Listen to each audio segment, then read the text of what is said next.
Selamat pagi Bapak, Ibu, dan saudara yang kasih Tuhan, di mana saja kalian berada pada pagi hari ini, hari Minggu tanggal 27 Juni 2021. Sungguh satu hal yang luar biasa. Tiba-tiba saja, seperti yang kita ketahui, Sydney di lockdown. Ya inilah hidup ya. Jadi kita nggak ada yang menyangka. Tiba-tiba kemarin sore diumumkan oleh Premier New South Wales bahwa all the Greater Sydney must be locked down for 2 weeks. Ya, jadi dengan ucapan syukur kepada Tuhan bahwa pagi hari ini kita masih bisa beribadah bersama-sama. Ya, masing-masing ada di rumah. Ya, dan juga saudara yang ada di luar negeri maupun di bagian lain di Australia. Sekali lagi selamat pagi, selamat siang mungkin atau selamat malam. Ya, tapi yang di Australia selamat pagi hari ini. Tuhan memberkati kita semua. Nah, Bapak Ibu Saudara, tentunya kalian masih ingat tentang firman Tuhan yang secara serial kita dengar sama-sama dalam 2-3 minggu terakhir ini, bagaimana saya sudah diberikan inspirasi oleh Tuhan berbicara tentang hikmat. Ya, ada 4 macam hikmat. Ya, hikmat yang dari atas, ya, hikmat surgawi, kemudian hikmat daripada dunia ini, hikmat daripada manusiawi, ya, nafsu manusiawi, dan hikmat daripada setan-setan, ya. Dan kita sudah melihat beberapa hal itu. Nah, tetapi pagi hari ini masih saya mau hubungkan ke sana, dan tema pagi hari ini saya beri judul 3 things that we should be aware. Ya, ada 3 hal yang di mana kita harus berhati-hati. Ya, ini masih juga berhubungan dengan hikmat. Dan kita lihat di ayat-ayat terakhir dari minggu yang lalu, dari Kolose 1 ayat 9. Tentunya masih ingat saudara, tapi untuk review kembali saya gerak cepat aja. Sebab itu sejak waktu kami mendengarnya, Paulus katakan, kami tiada berhenti-henti berdoa untuk kamu. Kami meminta supaya kamu menerima segala hikmat dan pengertian yang benar untuk mengetahui kehendak Tuhan dengan sempurna. Ya, jadi supaya pengetahuan kita sempurna dengan hikmat yang daripada Tuhan. Ya. Dan sehingga hidupmu layak di hadapannya serta berkenan kepadanya dalam segala hal, dan kamu memberi buah dalam segala pekerjaan yang baik dan bertumbuh dalam pengetahuan yang benar tentang Allah. Ya, sehingga hidup kita layak. Kalau kita punya hikmat dari Tuhan, jelas hidup kita akan layak, karena kita akan dengan hikmat Tuhan yang akan menuntun kita, memimpin kita kepada kehidupan yang benar, ya, kepada kehidupan yang dikehendaki oleh Tuhan. Nah, oleh sebab itu, saudara, kita coba mulai eksplor lebih jauh tentang 3 things tadi itu, tentang 3 hal tadi itu, di mana kita lihat di dalam Kolose 2 ayat 8. Ya, tapi sebelum kita melihat membaca ini, tadi dikatakan bahwa jemaat pada waktu itu yang ada di Kolose itu, dia adalah jemaat yang sangat-sangat luar biasa sekali, ya, di mana bahwa setelah aku mendengarnya, Paulus katakan waktu setelah aku mendengarnya, maka aku berdoa. Jadi ketika Paulus mendengar bahwa jemaat di Kolose hidup di dalam kasih dan di dalam iman, maka dia berdoa supaya diberi hikmat. Berarti kalau kita melihat seperti yang saya sebutkan minggu yang lalu, bahwa dengan iman, dengan kasih, sebetulnya sudah luar biasa ini. Seorang percaya yang hidupnya penuh dengan iman dan juga hidup dalam kasih sudah luar biasa.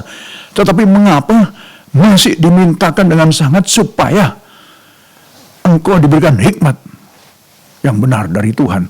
Nah, ini saudara, maka di sini dikatakan dalam langkah ayat selanjutnya dalam Kolose 2 ayat 8. Hati-hatilah supaya jangan ada yang menawan kamu dengan filsafatnya yang kosong dan palsu, menurut ajaran turun-temurun dan roh-roh dunia, tetapi tidak menuruti Kristus. Ya. Nah, mungkin agak ini blur saudara, tapi Kolose 2 ayat 8 dikatakan hati-hatilah supaya jangan ada yang menawan kamu jadi ada yang menawan ini. Jadi kita perlu hikmat Tuhan supaya kita tidak ditawan oleh satu filsafat yang kosong dan palsu. Ya, dikatakan dalam bahasa Inggrisnya, see to it that no one takes you captive through philosophy and empty deception. Jadi supaya jangan sampai kita kena filosofi dunia atau filsafat dunia atau filsafat yang kosong dan palsu. Kemudian yang kedua, menurut ajaran turun-temurun, ya, atau according to the tradition of man, atau kena kena dari tradisi, ya. Jadi tertawan dengan saudara, dengan tradisi, jadi ini semuanya ketiga ini berhubungan, dan yang terakhir adalah roh dunia atau principle of the world.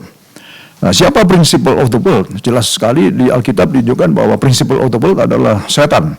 Jadi ada hikmat di sini yang harus kita hati-hati, be aware, ya. Sebab dalam keadaan dunia yang seperti sekarang ini sungguh sangat kita sulit sekali dengan keadaan sekarang ini.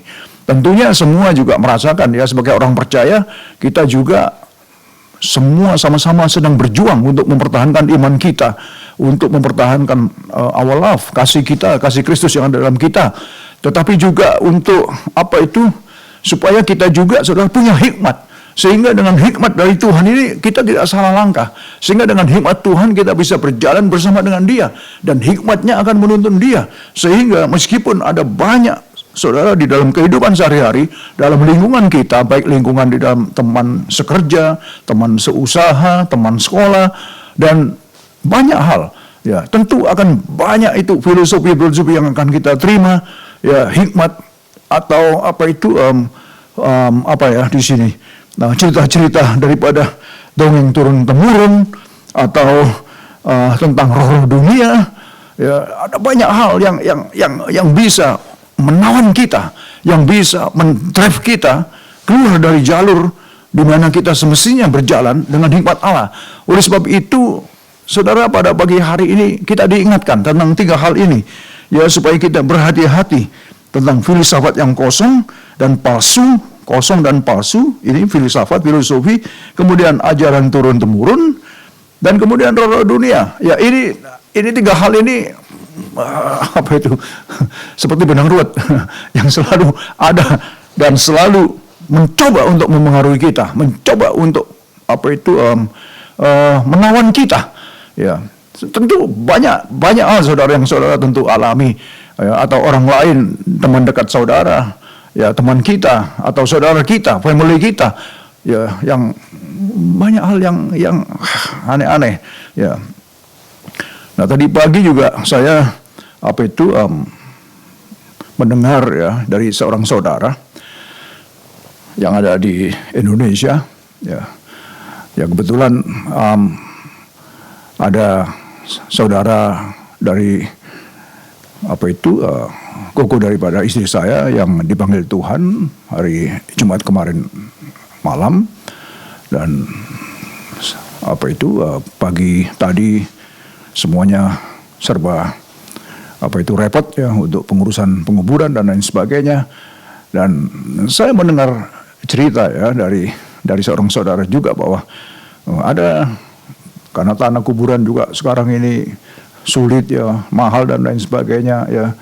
Dan tetapi ada tanah satu yang sudah dibeli, ya, oleh saudara istri saya juga gitu, dan ini kosong, ini bisa dipakai ini. Nah, tetapi ceritanya katanya inilah ini yang saya hubungkan dengan ini.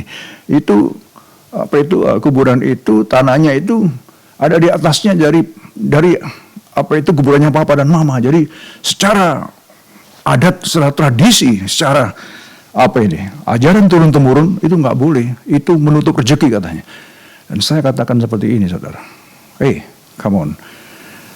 We are believer. Kita orang-orang percaya, di mana kita punya filsafat atau kita punya pengajaran pengajaran surgawi ya yang begitu-begitu sudah nggak ada ceritanya. Itu adalah apa itu adat istiadat. Nah, kita ini akan ada banyak hal, itu salah satu contoh saja. Ada banyak hal saudara yang apa itu. Nah, satu kali juga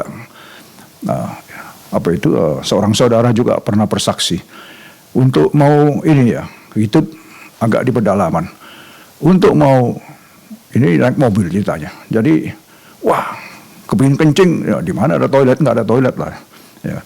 Nah itu untuk kencing, karena sudah cerita tradisi, ya bahwa kalau kencing kamu harus pamitan, harus minta izin, jangan sembarangan. Ya nanti kalau kamu mau kencing sembarangan di bawah pohon, ya nanti kualat atau gimana, nanti apa itu mendatangkan celaka atau bagaimana. Jadi itu sudah menjadi satu apa itu mitos, satu cerita, satu dongeng, satu filsafat mungkin ya, satu apa itu hal-hal yang bisa menawan dan membuat orang bisa takut saudara ya. Itu saya katakan mau kencing aja lah. Kita ini ya apa ya kan, dan pohon itu apa. Nah makanya saudara, kalau kita tahu bahwa sesungguhnya kalau kita punya hikmat Allah, kita nggak akan mudah sekali tertawan oleh hal-hal yang seperti itu. Ya, ada satu contoh lagi, ini sudah cerita itu sudah luar biasa sekali, sudah banyak sekali. Nabrak kucing umpamanya. Saudara nyetir, saudara nabrak kucing. Ya, ini kalau di Indonesia sudah umum itu. Wah, saudara harus ambil itu dan saudara harus kuburkan, kalau enggak saudara nanti akan pasti nabrak pohon atau bagaimana. Dan cerita itu kalau begitu dipercaya dia akan jadi juga itu, karena dia akan terbayang-bayang terus, aduh saya tadi nabrak kucing dan lain sebagainya. Bukankah kita sering mendengar hal yang seperti itu?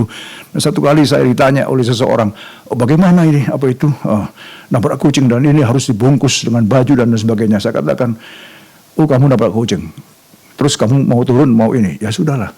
Kalau mau ya kamu pelindes saja, sudah nggak usah ini, mundurin lagi, tabrak aja lagi dan lain sebagainya. Nggak akan ada itu membawa kutukan kepada kita, sebab kita ini lebih daripada binatang. Kita ini dicipta sesuai dengan image of God, sesuai dengan gambar Allah sendiri, sesuai dengan gambar Kristus sendiri, sehingga kita ini lebih daripada hal ciptaan-ciptaan yang lain-lainnya.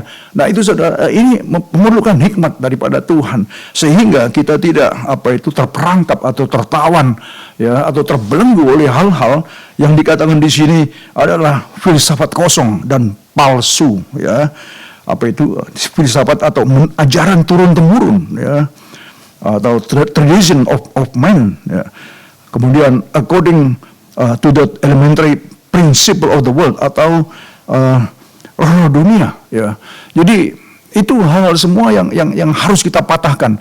Oleh sebab itu kalau kita pagi hari ini firman Tuhan mengatakan kita tentang 3 hal ini, kita supaya mawas diri juga bahwa dengan hikmat Allah, dengan apa yang Allah berikan kepada kita, maka kita tidak akan mudah terjebak atau terperangkap.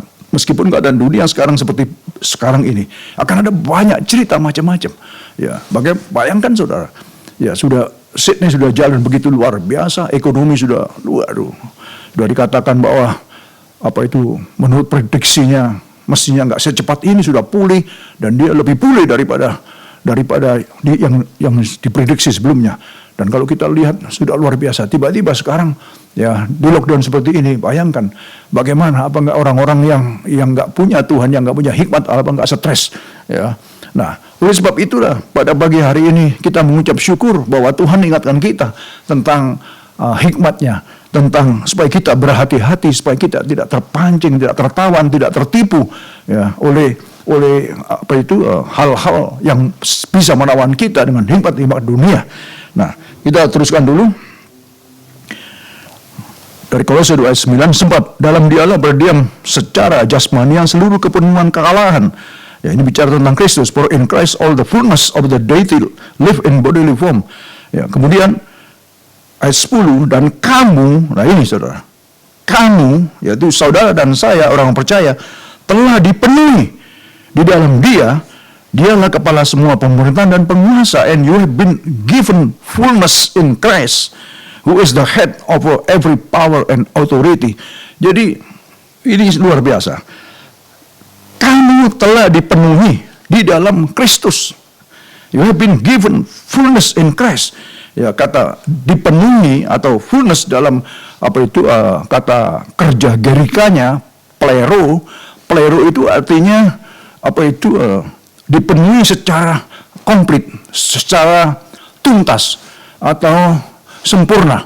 Jadi fullness atau dipenuhi di sini kesempurnaan Kristus itu memenuhi kita. Jadi coba bayangkan saudara, dan kamu telah dipenuhi di dalam Dia, di dalam Kristus dengan kepenuhan yang sempurna. Nah ini, jadi saudara, kita yang percaya dalam Tuhan, sebab dalam Dialah berdiam secara jasmani seluruh kepenuhan kealahan. Dalam Kristus itu berdiam secara jasmani, kepenuhan Allah itu ada dalam Kristus. Nah, dan kepenuhan itulah yang di dalam Dia inilah, itu yang diberikan kepada kita. Jadi kamu telah dipenuhi di dalam Kristus yang adalah kepenuhan Allah itu. Sehingga dalam kita, kepenuhan Allah ada dalam kita. Kepenuhan Kristus ada dalam kita. Dan ini penuhnya bukan penuh yang setengah-setengah, tetapi secara komplit, secara tuntas, secara sempurna. Itu plero maksudnya. Nah, saudara, kalau kita melihat ini berarti apa? Kalau kepenuhan Allah dalam kita, kita tidak akan mudah tertawan oleh hal-hal yang tadi sudah kita singgung tentang 3 hal tadi itu. Ya, jadi sehingga kita bisa berjalan dengan hikmat Allah. Karena kepenuhan Allah ada dalam kita. Dan ini sangat-sangat penting sekali. Gereja Tuhan di akhir zaman ini, kita sedang tidak tahu mau dibawa kemana oleh dunia ini. Ya, tetapi kita punya hikmat Allah. Kita punya kepenuhan Allah ada dalam kita. Kepenuhan Kristus memenuhi kita. Kita tahu kemana arah kita berjalan. Kita tidak akan terpengaruh oleh hal-hal yang apakah itu dari filsafat-filsafat yang ada yang mencoba untuk mempengaruhi kita, atau dari ajaran turun-temurun, ya, tradisi yang begitu kuat yang mempengaruhi kita, dari papa mama kita, dari engkong mak kita, dari atasan-atasan kita, ya, dari saudara-saudara teman-teman kita, dan banyak hal, ya, dan belum lagi yang dari setan-setan tadi dikatakan. Nah, ini tidak akan pernah mempengaruhi kita. Tidak akan mempan gitu. Karena apa? Karena kepenuhan Kristus memenuhi kita, sehingga hikmat Allah ada dalam kita, dan kita tahu manakah yang harus kita ikuti dan mana yang harus tidak kita ikuti. Nah, ini saudara, betapa pentingnya sekali. Ya, coba kita move on lagi. Sebab itu, kita coba meloncat ke kitab Efesus ayat 4:17. Sebab itu kukatakan dan kutegaskan ini kepadamu di dalam Tuhan, jangan hidup lagi sama seperti orang-orang yang tidak mengenal Allah dengan pikirannya yang sia-sia. Nah, ini, ya. So I tell you this and insist on it in the Lord, that you must no longer live as the Gentiles do, in the futility of their thinking. See? Jadi setelah kita tahu, setelah kita ada dalam Kristus, kita harus berbeda. Kita harus different dengan dunia ini. Maka dikatakan Roma 12 ayat 2, ingat, berubahlah engkau oleh pembaharuan budimu. Transform your mind. Yang harus berubah siapa? Kita yang harus berubah. Kita harus berubah. Berubahlah oleh pembaharuan budimu, supaya engkau tahu apa yang dikehendaki Allah. Mana yang benar, mana yang tidak benar. Mana yang harus diikuti, mana yang tidak harus diikuti. Nah, kita yang harus berubah. Karena kita tahu bahwa kepenuhan Kristus ada dalam kita, hikmat Allah ada dalam kita. Ingat saudara, ada 4 hikmat yang sudah kita dengar sama-sama beberapa minggu yang lalu.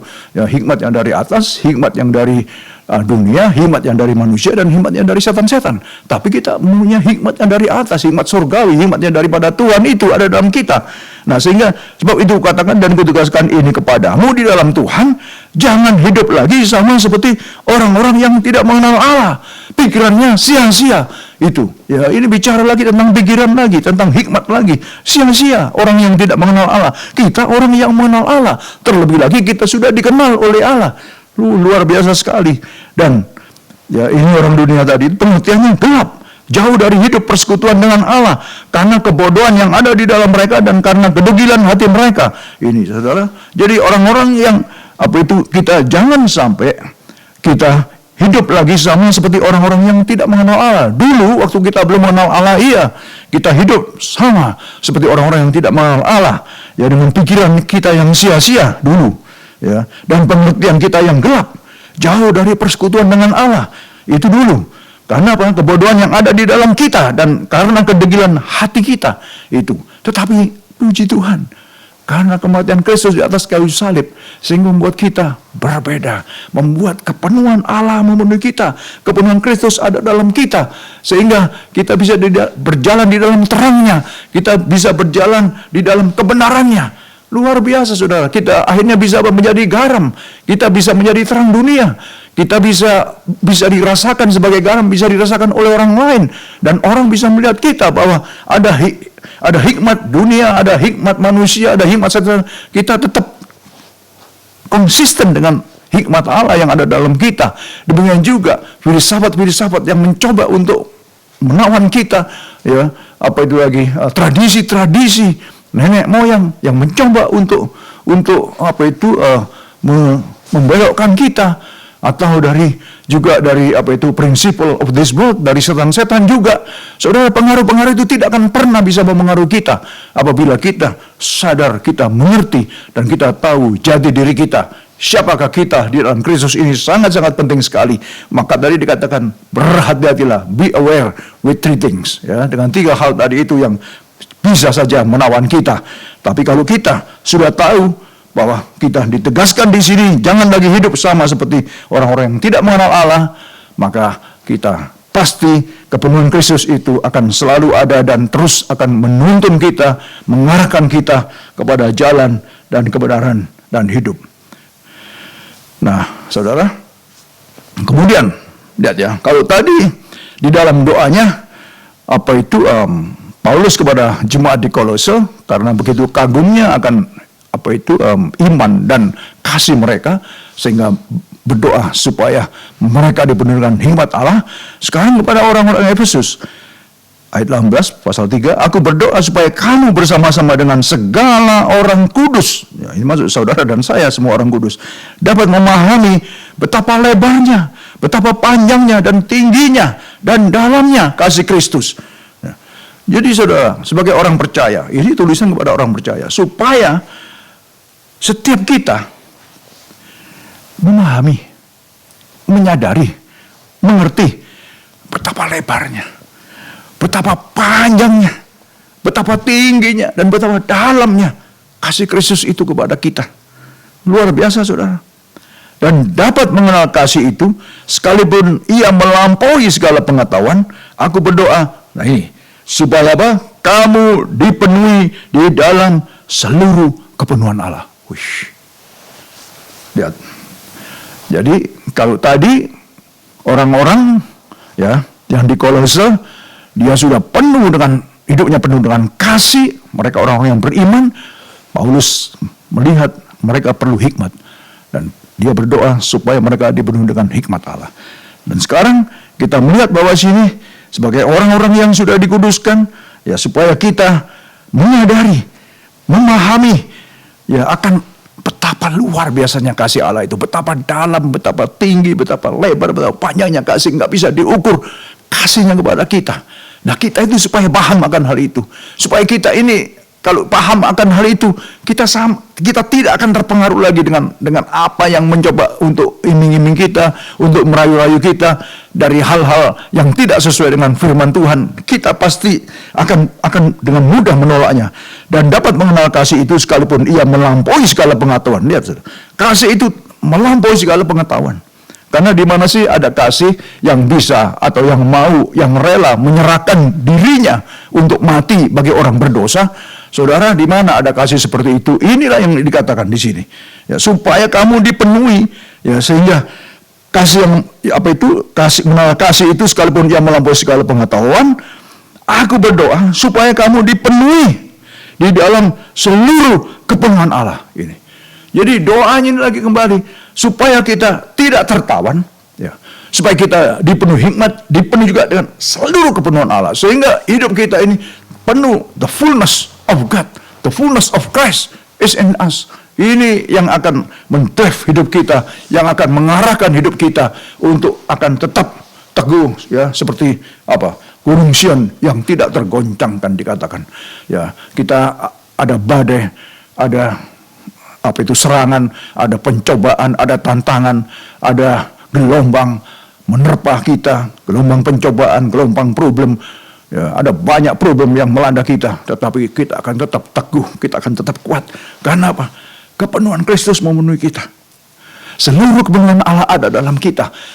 Jadi akhirnya apa? Kita tidak berbeda dengan Kristus sendiri. Kristus karena dia kepenuhan Allah dalam dia, sehingga dia bisa menjalankan apa yang menjadi misi daripada Bapa itu. Sehingga meskipun dia sempat pada waktu detik-detik terakhir dia katakan, Bapa kalau bisa cawan ini berlalu daripada aku. Secara manusia dia juga merasakan betapa beratnya untuk menghadapi apa yang akan dia jalani dalam hidup ini. Bapa sekiranya mungkin agar cawan ini berlalu daripadaku. Tetapi akhirnya apa? Dia berdoa lagi, dia ajak murid-muridnya. Tapi murid-muridnya jatuh tertidur. Dia tetap berdoa dan akhirnya setelah dia berdoa kembali, dia katakan, Bapa kalau memang cawan ini harus aku minum, aku akan minumnya. Jadilah sesuai dengan kehendak-Mu. Coba saudara. Sehingga apa? Kepenuhan Allah memenuhi dia sebagai manusia pada waktu itu. Dia bisa menjalankan apa yang jadi rencana Tuhan. Rencana Allah, rencana Bapa. Sehingga karena dia telah menyelesaikan itu. Dan dikatakan di atas kayu salib, it's finished. Selesailah sudah. Semuanya sudah diselesaikan di atas kayu salib. Dan sekarang kepenuhannya dia, the fullness of Christ, yang dia mendapatkan kepenuhan dari Allah, itu dipenuhkan kepada kita. Coba, makanya di sini dikatakan supaya kamu dipenuhi dalam seluruh kepenuhan Allah. Jadi Paulus sendiri juga sudah merasakan itu, sehingga dia dalam doanya dia mohon Tuhan supaya saudaraku yang lain, orang-orang kudus, supaya juga mereka itu juga dipenuhi seperti juga engkau memenuhi Kristus, seperti Kristus memenuhi aku. Dan supaya mereka pun juga dipenuhi. Sehingga begitu dipenuhi, lihat, Paulus waktu dia dipenuhi oleh kepenuhan Allah. Sebab kalau tidak, dengan mungkin dia bisa berdoa seperti ini. Karena dia dipenuhi oleh kepenuhan Allah. Sehingga dia bisa berdoa, mendoakan untuk orang-orang kudus, orang-orang percaya yang lainnya. Supaya orang-orang percaya lainnya bisa mengalami seperti yang dia alami juga. Ya, kita tahu saudara bagaimana terobosan-terobosannya, bagaimana hidupnya. Ya, sehingga Eropa, ya, Asia bisa dijangkau ya dengan Injil karena ada orang-orang yang dipenuhi oleh kepenuhan Allah ini. Ya, jadi sehingga apa? Di dalam hidup ini tidak salah langkah. Di dalam hidup ini ada tuntunan dan pimpinan-pimpinan yang kita bisa mengikutinya dengan sukacita, dengan penuh damai sejahtera, dengan riang gembira. Ya, tidak ada lagi tekanan dalam hidup ini, tidak ada lagi kesulitan ada, problem ada, tetapi itu tidak akan membuat kita jauh daripada kasih Kristus itu. Dikatakan bahwa penderitaankah, kesusahankah, masalahkah, tidak ada sesuatu pun juga yang bisa memisahkan kasih Kristus dengan kita. Itu saudara. Jadi meskipun hari-hari ini keadaan semakin sulit, ya, karena dunia semakin hari juga akan semakin chaos, dunia semakin hari akan semakin menuju kepada kebinasaannya, tetapi ingat, orang-orang percaya akan tetap berdiri teguh. Orang-orang percaya akan tetap, saudara, berjalan dengan kehendak Tuhan. Ya. Penting sekali, perlu sekali, seperti yang sudah kita dengar sama-sama, supaya kita bisa menyadari bahwa kepenuhan Kristus, kepenuhan Allah sudah memenuhi kita, ada dalam kita, sehingga setiap kita bisa mengayunkan langkah kita, bisa step out sesuai dengan rencana Tuhan. Apapun yang terjadi dalam dunia ini, kita akan bisa lewati bersama dengan Kristus. Tiada satu perkara yang mustahil. Ayat yang terakhir, bagi ayat 20 lanjutnya, bagi dialah yang dapat melakukan jauh lebih banyak daripada yang kita doakan atau pikirkan, seperti yang ternyata dari kuasa yang bekerja di dalam kita. Lihat saudara, bagi dialah yang dapat melakukan jauh lebih banyak daripada yang kita doakan atau pikirkan, seperti yang ternyata dari kuasa yang bekerja di dalam kita. Now to him who is able to do immeasurably more than all we ask or imagine, according to his power that is at work within us. Dalam terjemahan New International Version dikatakan bahwa God is able to do far more than we could ever ask for or imagine. He does everything by his power that is working in us. See, look, his power is working in us. Yakinkah saudara bahwa his power is working in us? And God will do immeasurable power. Jadi saudara, kalau kita mempercayai apa semua yang ada dalam firman Tuhan ini, akan jadi juga bahwa ada kuasa dikatakan yang sedang bekerja sekarang ini, yang sedang bekerja di dalam kita, di mana Allah itu bekerja dalam kita, memenuhi kita, bekerja dalam kita, supaya apa? Kita banyak berdoa tentang hal ini, tapi di sini dikatakan bahwa bagi Dia dapat melakukan jauh lebih banyak daripada apa yang kita doakan. Dia akan melakukan jauh lebih banyak. Ya, God is able to do far more. Allah dapat melakukan jauh lebih more than we could ever ask, dari apa yang kita doakan, apa yang kita minta kepada Dia. Bayangkan saudara, ini adalah sesuatu hal yang sangat-sangat perlu untuk kita selami, perlu juga untuk kita imani, perlu juga untuk kita terapkan dalam kehidupan sehari-hari kita. Sehingga apapun yang terjadi dalam dunia ini, keadaan sekarang lockdown, ya, keadaan orang sedang mungkin bingung, orang sedang tidak tahu dengan usaha ini bagaimana, ya, dengan pekerjaan ini bagaimana, semua pada tutup, semua pada tidak buka, semua pada sepi, semua. Tetapi saudara ingat, orang-orang percaya dia punya hikmat Allah. Dia tidak akan terpengaruh dengan apa yang terjadi, chaos yang ada di dunia ini. Dia tidak akan tertawan, tadi dikatakan tidak akan tertawan dengan hal-hal yang duniawi, dengan hal-hal yang mungkin dari tradisi-tradisi. Oh, biasanya kalau begini, kalau begini, begitu. Saudara, kita tidak. Karena kita tahu bahwa kita sebagai anak Tuhan, sebagai orang-orang yang dipenuhi oleh kepenuhan Kristus, dipenuhi oleh kepenuhan Allah, kita tahu apa yang kita lakukan, kita tahu apa yang sedang terjadi. Hidup kita, apapun yang terjadi, selalu ada di tangannya. Ingat, 1000 boleh rebah sebelah kiri kita, 10.000 sebelah kanan kita. Kalau Tuhan tidak buat kita rebah, kita jangan pernah rebah. Burung di udara aja Tuhan pelihara, apalagi kita. Amin. Oleh sebab itu, carilah kerajaan Allah dahulu dan kebenarannya, maka yang lain-lain akan tambahkan kepadamu. Orang-orang yang punya hikmat Allah, dia akan tahu, dia akan mendahulukan Tuhan. Dia akan mengutamakan Tuhan di atas segala-galanya. Karena hidupnya memang dicipta untuk itu. Kita ada karena ada rencana Allah. Kita ada karena ada the purpose and the will of God upon us. Saudara, pagi ini, biarlah meskipun keadaan dunia sedang lockdown, meskipun keadaan dunia sedang, semua orang pada bingung, lihat. Semua orang pada stres. Semua orang pada mungkin khawatir. Tapi ingat, sebagai orang percaya, kita punya hikmat Allah. Kepenuhan Allah ada dalam kita. Kita tidak akan tertawan oleh hal-hal yang negatif. Kita tidak akan tertawan oleh hal-hal yang mencoba untuk menyeret kita jauh daripada rencana Tuhan. Ingat, rencana Tuhan ada dalam hidup kita. Rencana Tuhan ada dalam hidupmu, saudara. Kiranya pagi hari ini firman Tuhan menjadi kekuatan bagi kita, menjadi panduan bagi kita, menjadi penghiburan bagi kita, bahwa ingat, Immanuel, God is with us. Allah berserta dengan kita. Tuhan memberkati kita semua. Sampai berjumpa di minggu-minggu yang akan datang. Tuhan memberkati kita semua. Bye. Ya, saudara, mari kita berdoa. Kita satukan hati kita pada pagi hari ini. Kita mau mengucap syukur kepada Tuhan. Bapa Surgawi, sungguh hati kami penuh dengan ucapan syukur. Pada pagi hari ini Tuhan, hamba berdoa membawa seluruh umat Tuhan yang pada pagi hari ini bersama-sama Tuhan untuk mengikuti ibadah secara online ini Tuhan, di mana saja mereka berada Tuhan, di rumah masing-masing atau di mana saja Tuhan. Marilah Tuhan, setelah kami mendengar firman-Mu pada pagi hari ini, di mana hikmat-Mu sudah ada, Engkau berikan kepada kami. Kepenuhan Allah, kepenuhan Kristus itu memenuhi hidup kami. Sehingga Tuhan, benar-benar kami bisa merasakan kasih-Mu. Kami bisa rasakan Tuhan, Engkau ada di dalam kami, hidup dalam kami, menyertai kami. Bapa, terima kasih untuk semua yang Engkau lakukan bagi kami. Sungguh Tuhan, betapa besarnya kasih-Mu, betapa besarnya Tuhan, Engkau begitu peduli kepada kami. Oleh sebab itu, biarlah Tuhan, pada pagi hari ini, terimalah ucapan syukur dan terima kasih kami.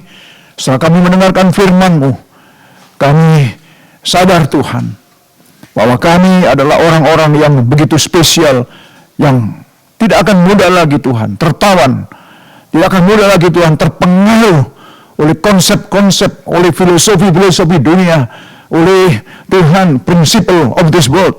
Setan dan iblis Tuhan yang mencoba Tuhan untuk mendrive kami Tuhan keluar dari rencana-Mu, karena firman-Mu, karena kebenaran-Mu, karena hikmat-Mu ada di dalam kami. Roh-Mu ada dalam kami. Roh yang lebih besar daripada segala roh yang ada dalam dunia ini ada di dalam kami. Dan Engkau sedang bekerja di dalam kami. Sungguh luar biasa Tuhan. Kami bangga punya Allah, punya Tuhan yang seperti Engkau, yang mau berkorban bagi kami, orang-orang yang berdosa, yang sudah Engkau benarkan, yang sudah Engkau ampuni, yang sudah Engkau kuduskan. Tuhan, terima kasih. Kami adalah ciptaan-ciptaan yang baru dalam Kristus. Terima kasih Bapa. Terima kasih Tuhan Yesus. Roh Kudus, terima kasih. Kita angkat tangan kita, Bapak Ibu saudara yang kasih Tuhan di mana saja berada. Marilah, terimalah bersamamu segala apa saja yang dijanjikan oleh Allah Bapa. Berkat-berkat, damai sejahtera, kasih karunia, anugerah, dan sukacita daripada Tuhan Yesus Kristus. Dan juga persekutuan daripada Allah Kudus yang terus akan menuntun hidup kita semua. Yang akan terus mempersatukan kita, yang akan mengajar kita dan melindungi kita mulai pagi hari ini sampai Maranatha. Tuhan Yesus datang kembali menjemput kita semua. Terpuji-puji nama Tuhan dari sekarang sampai selama-lamanya. Bapak, Ibu, Saudara yang dikasihi Tuhan, di mana saja kalian berada, terimalah berkat-berkat yang sudah disediakan Tuhan bagi kita itu.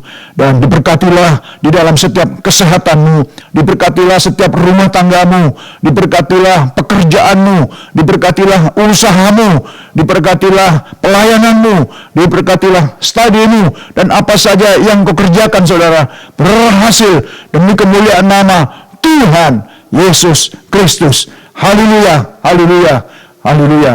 Amin, amin. Amin. Sampai jumpa lagi. Amin.